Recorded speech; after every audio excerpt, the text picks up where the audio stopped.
Well, it's the second signing period, and Mississippi State is looking to close this class out strong with a couple of guys. And this is Robbie Faulk from Maroon and White Daily. I got our recruiting expert, Paul Jones, who is covering all things Mississippi State football recruiting. And Paul, this was a day a few years ago when you first got in the business and I first got in the business.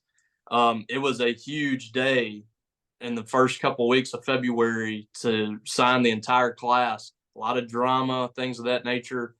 It just doesn't happen that way anymore. Mississippi State had basically its entire class done by today, but they do add a couple of new guys. I mean, how much different is this compared to when we were, running Bulldogs 247 and, even back in your Bulldog Junction days, seeing the changes that we've seen in the first and second signing period now the last few years?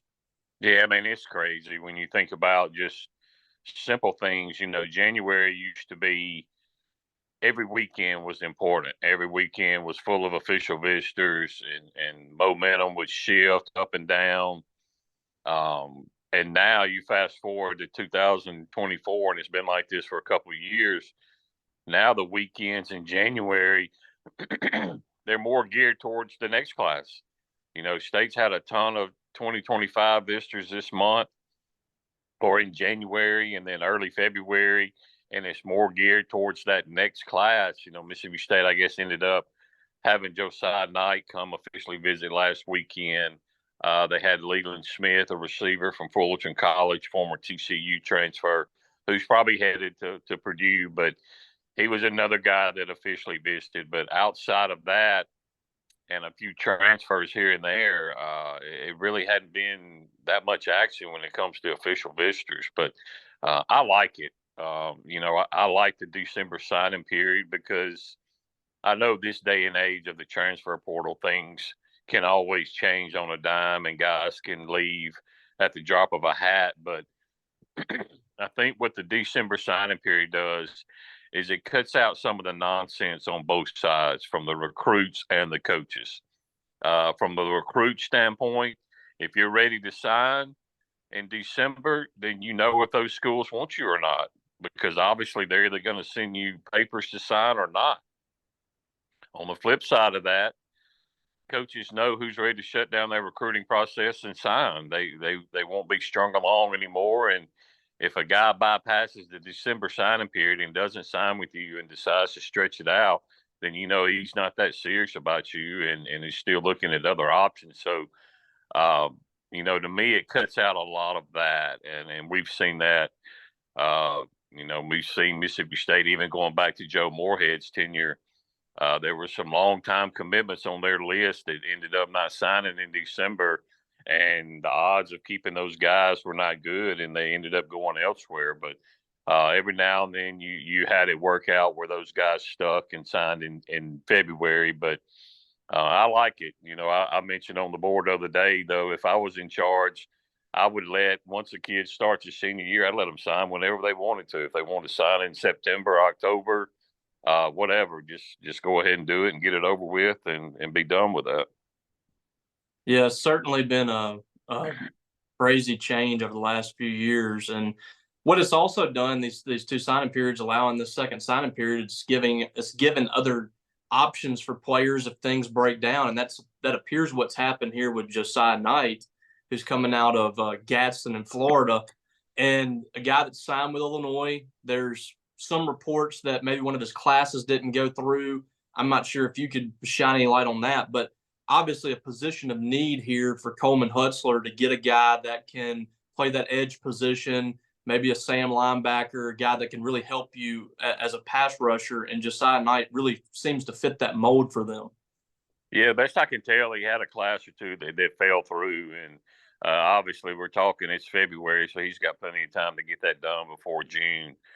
Just a situation that is we've seen before Mississippi State. We've seen guys enroll, not enroll, but sign and not get cleared for a while. And we've even had some guys come in that academically redshirted, waiting on classes to get cleared.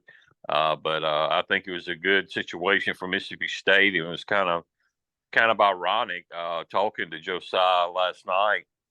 this whole process started because his teammate Jeremiah McLeod committed to Mississippi State in the 25 class a few weeks ago, and Jeremiah kind of was the guy responsible for putting Mississippi State on his teammate Josiah. And then one thing led to another. He ended up visiting and obviously signed today. But I think that's a heck of a late pickup. Anytime you can grab a 4-star, I mean, that's kudos to this staff for finding that one. And I think he fits that Jack linebacker, Sam linebacker type from Mississippi State. He is a raw player, but he is explosive and he's got some athletic ability. And it'll be interesting to see how he develops. Certainly would be big to try to keep Jeremiah McLeod on board too, with him picking up an LSU offer on Wednesday. San Francisco McGee is a guy that we've known is going to be a part of this class, decided to wait with his teammates, was going to enroll anyway in June and be here for that second period. But, what's the addition of San Francisco McGee mean for Chad Bumpus, or potentially could play different positions down the line? What's your opinion on what Mississippi State got in the former Ole Miss commitment? This is a guy that gets overlooked, and we've said it before, and the reason he gets overlooked is pretty simple. I mean, you're talking about a recruiting class that has 4 stars with Stonka Burnside, J.J. Harrell, Mario Craver, Ricky Johnson. I mean, you look at Ricky Jones and all those guys that they signed. San Francisco's numbers are right up there with all of them. I mean, this kid had over 1,200 receiving yards this year. And, you bring up an interesting point because a lot of people have wondered if Frisco couldn't play linebacker or nickel safety at the next level. And it'll be interesting to see how that plays out because he did play a good bit of defense at Macomb High School. But a very physical receiver, good athletic ability. I mean, this is a guy that plays a lot of sports in Macomb, and I think he made it to the state track meet last year in the long jump and triple jump, and he could be one of the favorites to take home gold in a couple of those events this year in the spring when the state track championships are held. But just a guy that, Bumpus, we all know about J.J. Harrell and Stonka Burnside in their recruiting process, but Frisco was right there with those guys when Bump came in as far as recruiting them. He was one of the first targets that Coach Bump had. And, you mentioned he committed to Ole Miss, and Bump never let off of him. And I think the biggest difference, biggest change, other than his relationship with Bump, was just the changing of head coaches and seeing that offense that Jeff Lebby has produced. And, I mean, when you break this class down, I think there's several guys that Lebby got that wouldn't have happened without the coaching change. I think Stonka Burnside is one of those guys. Obviously, Michael Van Buren is the quarterback is another one that they got away from Oregon simply because of Jeff Lebby being the head coach. So a good day and a good way to cap off that receivers class, which got even better in the transfer portal with those additions.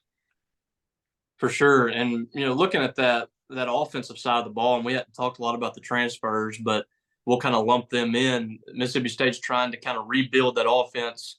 And Lebby's talked about, he doesn't want it to be a rebuild. He wants it to be a group that can come in and immediately make a difference for him. And got a big wide receiver haul where they picked up 3 4-star recruits. And then you got, San Francisco McGee and Ricky Johnson, like you said. And, out of the transfer portal, you get some options at tight end, obviously, in the Ball brothers, and also Kevin Coleman coming in and Kelly Akari. And then you start looking at the other pieces. It wasn't just, the wide receivers. It was a quarterback with Blake Shapen. You got some really good offensive line guys that you brought in, running backs. This offense as a whole, it looks like they've really done a good job of getting some pieces together that they can make something happen next year with Jeff Lebby. I think the one missing piece is another running back.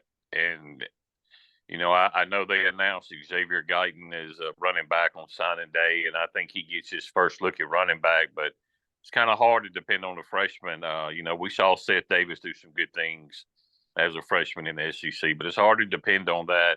And speaking of Seth, the odds of him coming back to play, we know he won't be healthy in September or October. It may be late in the season before he returns from that knee injury. So that leaves you with Guyton and three other running backs. You know, you got Johnny Daniels, a JUCO running back that they signed, who I'm very high on.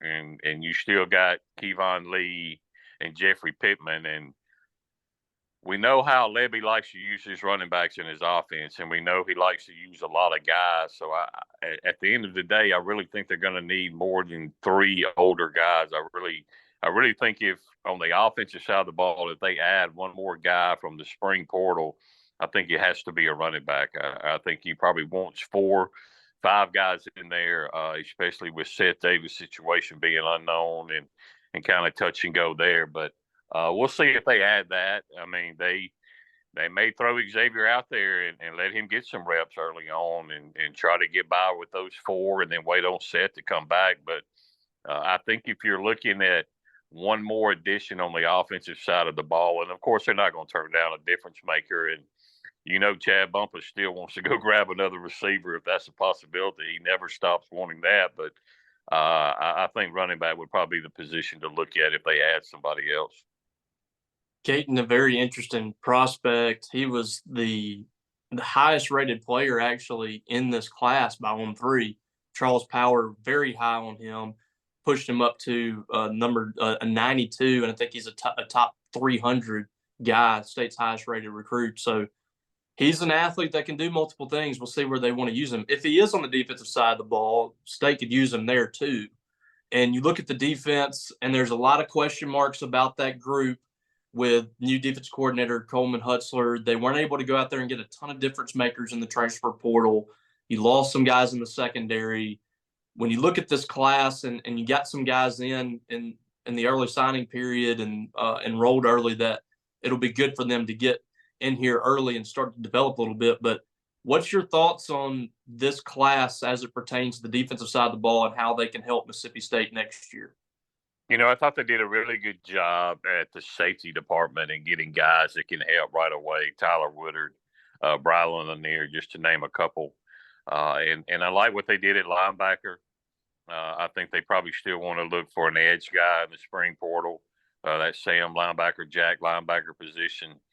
And I like what they did with the younger defensive linemen, the interior guys. I think you really set a good foundation there in a bright future with Kyle McClendon and Terrence Hibbler. I think those two are going to be multi-year starters for Mississippi State in the SEC.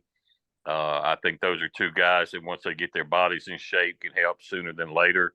They both very well could redshirt this year, but I put them on the same plane as I do what we saw with Travion Williams and Calvin Dinkins before their injuries. Those are two guys that were set to contribute as redshirt freshmen, and I could see Hibbler and McClendon being on the same path. I think where they lacking is young corners and even older corners. Obviously, that's going to be a point of emphasis, and we'll see how that plays out in the spring portal. But they've got some young corners with Pollock and Will James and some other guys, but they really need to build up that room. And I think that you'll see that be a big emphasis in the 25 class. Maybe even go grab a JUCO corner or two.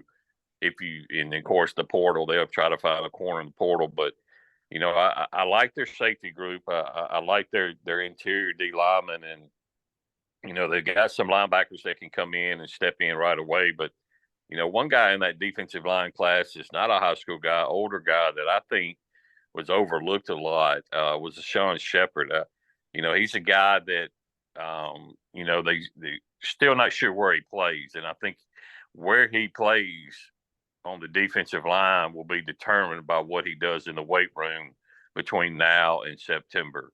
I think they want him to play on the interior, but to do that, he's got to put on about 15, 20 more pounds. He could be a weak side defensive end, a Randy Charlton type, if you will, at his current weight. But I think they want to beef him up and then have him on the interior. But, Sean really played well down the stretch for East Mississippi and really stepped his game up in the playoffs. And he probably has one of the highest motors I've seen on the defensive line. It's just a matter of developing him and getting his body right. But, I think they're still, like I said, lacking on the corners and lacking with an edge guy. But outside of that, I think they answered a lot of questions, and we'll see how the final rankings play out.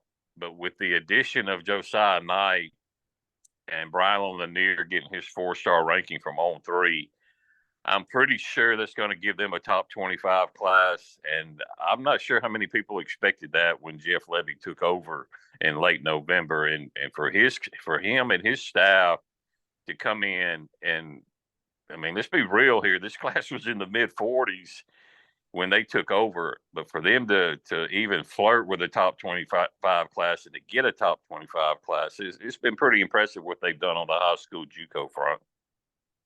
Well, when you consider the fact they just got in here and had to start landing transfer portal guys, it has been impressive. And I mean, you can say what you will about the defensive side, but Jeff Levy came in here, got his quarterback out of the portal and out of high school, and both of those guys look like they're going to be really good fits. I mean, we saw what Van Buren did in the All-American game, and I feel like Blake Shapen's going to be a good fit. And then to close like they did at wide receiver, I mean, let's be honest, this class was a little bit of a mess when Zach Arnett left. Stonka Burnside had just jumped out.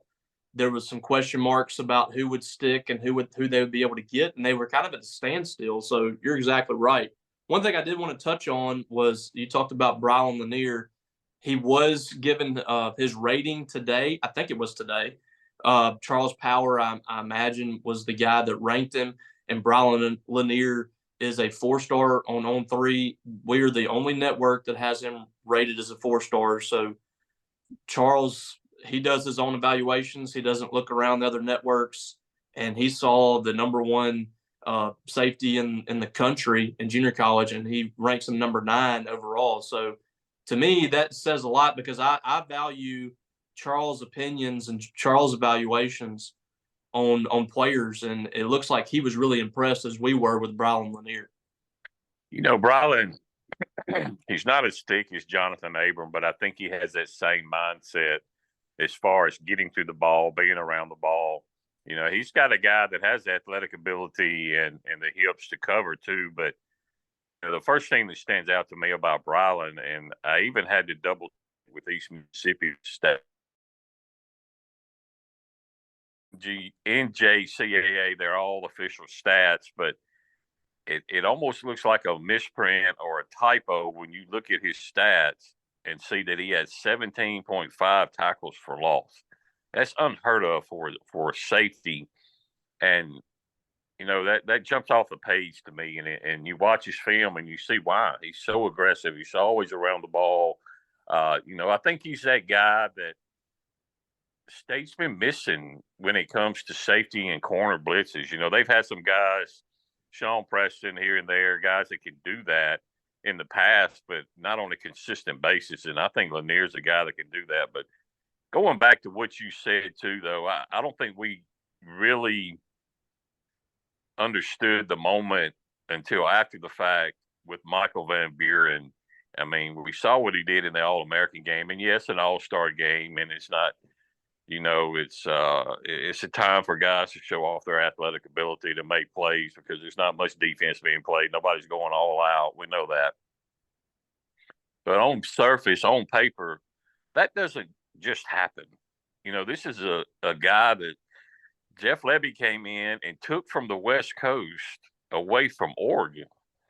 And, that's pretty impressive when you sit back and think about it. And I'm not sure we gave everything was such in a flurry and things were happening so quick in December. I'm not sure that we really gave that the proper time to think about it and just realize exactly how big that was for Levy to come in and to get his quarterback like that. And didn't take any more visits. That was, Exactly. I mean, down. So really impressive job by Jeff Levy and company to make sure that they got their quarterback of the future there. Speaking on that, the impressive job that they did in a short period of time, now they have an opportunity to build those relationships and have been impressive in the 2025 class so far. We've talked on the board about the job that they've done getting guys to campus, and Cody Kennedy, certainly he might have had the most impressive list of visitors this spring so far as any other coach on staff. But getting some highly rated guys on campus, getting some guys that they need to build those relationships with in state has been big so far. Of course, I was there in Ackerman the other day. They were there to see 5-star Caleb Cunningham. The entire staff, with the exception of David Turner and Cody Kennedy, who were, I think, out recruiting elsewhere. Cody was in Laurel. What's your early thoughts from talking to kids? I mean, you talk to kids every day, get their thoughts. What's your opinion on what they've done so far, building these relationships in just over a month, with even more time to go here in the spring whenever things kick back up in evaluations? Well, I mean, you've been in Mississippi long enough and to know that there's certain years where you have connections. Last year, Mississippi State had some of those with Stonko Burnside being a Starkville kid, and there were some here and there. But I don't think it's as many as they have in the 2025 class. And it's up to them to take advantage of that.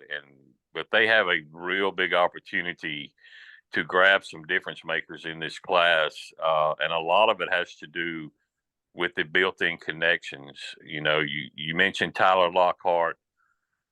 His brother's already signed in the 24 class with TJ Lockhart. He's best friends with Fred Clark, another 24 signee. You got Caleb Cunningham right down the road in Ackerman, Mississippi. You've got Kevin Otis, a guy from Hattiesburg who is probably, outside of Tyler Lockhart, Kevin's probably been on campus more than any 2025 recruit over the past year. You've got a lot of those defensive linemen that have a built-in relationship with David Turner, and receivers that, have that relationship with Chad Bumpus, two of the only holdovers for Jeff Levy. But, it even trickles over to the JUCO level. We noted earlier this week that LaKendrick James from Copiah Lincoln Community College, very good-looking linebacker, a guy that has gone from 215 pounds to 245 pounds, had a big impact for Colin last year. He's a guy that knows Mississippi State well. He got offered by them at high school, played in the Delta Dorset High School, so he's very familiar with Mississippi State. And there's a lot of connections like that for Mississippi State in this class. You get closer to back to the high school ranks. You look at guys like Mario Nash right down the road at Kemper County, Tyler Miller from Laurel High School. We all know Mississippi State's success with offensive linemen from Laurel with Malik Ellis, Charles Cross. There's a lot of connections there that this staff can take advantage of. And with Cody Kennedy on those guys, I feel like they're going to be able to have a lot of success with them. It's been a good start, and they've already picked up some commitments in that class. Obviously, the last one, Jeremiah McLeod, who I think is going to be a highly ranked player. So far, class this year in 2024, it's coming to a close. They're 26 right now. There's a chance they could move up when those rankings are set, but it's been a good job by Jeff Levy and company. And how can we forget Camario Taylor from down the road in Knoxville County, another local kid that committed early. He's a guy that, tell you what, he could end up a high 4-star, and before it's over with, I'm telling you, he's got that ability, and it wouldn't surprise me to see Camario flirt with 5-star status before it's all said and done with, because he's got the size, he's got the arms, he's got the football IQ. And another guy that's already committed with another connection with Mississippi State, and that's A.J. Rice, linebacker from Madison Academy, a guy that grew up in Crawford, Mississippi before he moved to Alabama, grew up wanting to be at Mississippi State. He started to pick up some SEC offers too, so to have those three guys on board early, and to have Camario and AJ committed last year, and the fact that they haven't flinched with the new staff, that's a sign, a really good sign for this staff, in my opinion. No doubt. Well, we appreciate y'all for tuning in. I don't even know what this is called. We'll figure it out. We'll have a few of these videos down the road as well for you guys as we're getting acclimated to Maroon and White daily. And we appreciate all of our subscribers. You came over here for a reason, and a lot of that was the work that Paul does in recruiting. He's not going to get outworked. He does a great job. So you want to be on our message boards. If you're not a subscriber of Maroon and White Daily, please come join us. to know ahead of time what's going on with Mississippi State recruiting. I promise you, you will not be disappointed. We have daily recruiting biscuits that Paul puts out Monday through Thursday. Tons of stories coming out each and every week. And then Paul and I are tag team in the Mississippi State basketball beat. Paul handles men's basketball. I do women's basketball. We'll have baseball coming up in a couple of weeks, so I guess next week. So a ton of things to come check out. And we have obviously a great community message board posters on True Maroon, and also Six Pack Speak, our free message board. So hope you guys come check us out. We appreciate you for tuning in today, and we will catch you down the road.